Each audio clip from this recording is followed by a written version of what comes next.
ओम नमो भगवते वासुदेवाय. श्रीकृष्णाचे वैकुंठ गमन. पारध्याने मारलेला बाण श्रीकृष्णाला लागला. पारधी तेथे आला. त्याने पाहिले की आपला बाण श्रीकृष्णाच्या पायाला लागला. त्याला खूप दुःख झाले.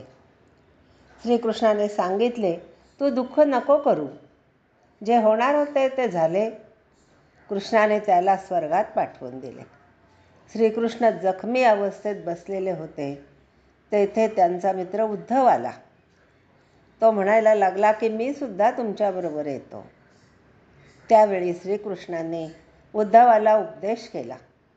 आत्मतत्वाचे ज्ञान दिले. कृष्ण कथा ऐकल्याने जीवन पावन होते. कृष्णाने सांगितले की प्रत्येक जीवात माझा अंश आहे. अज्ञानामुळे माणसे ओळखू शकत नाहीत. यानंतर कृष्णाने श्रेष्ठ भक्तीचे लक्षण सांगितले. बिभीषण, हनुमान, गोपी या कृष्ण भक्त होत्या. त्यांचा उद्धार झाला. श्रीकृष्णाने उद्धवास सत्संगतीचे महत्त्व पटवले. कुसंग टाळावा. माणसाने आपल्या मनात ईश्वराचे नाव सदैव ठेवावे. पैशामुळे कधी सुख मिळत नाही, म्हणून त्याचा अभ्यास करू नये.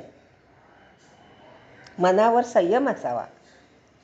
देवाची अनन्य भक्ती करावी. जगाला सुधारण्याच्या प्रयत्नात न पडता स्वतःचे भले करून घ्यावे. उद्धवाचा मोह दूर झाला.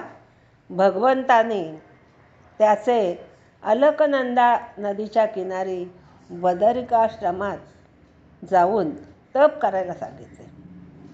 उद्धवाने तेथे जाऊन तप केले. अखंड समाधानात तो राहिला व कृतार्थ झाला. भगवंताने आपल्या पादुका त्याच्याजवळ दिला.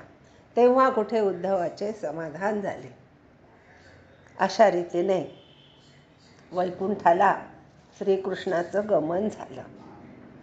या गोष्टीला सबस्क्राईब करा आणि शेअर करा. जय श्री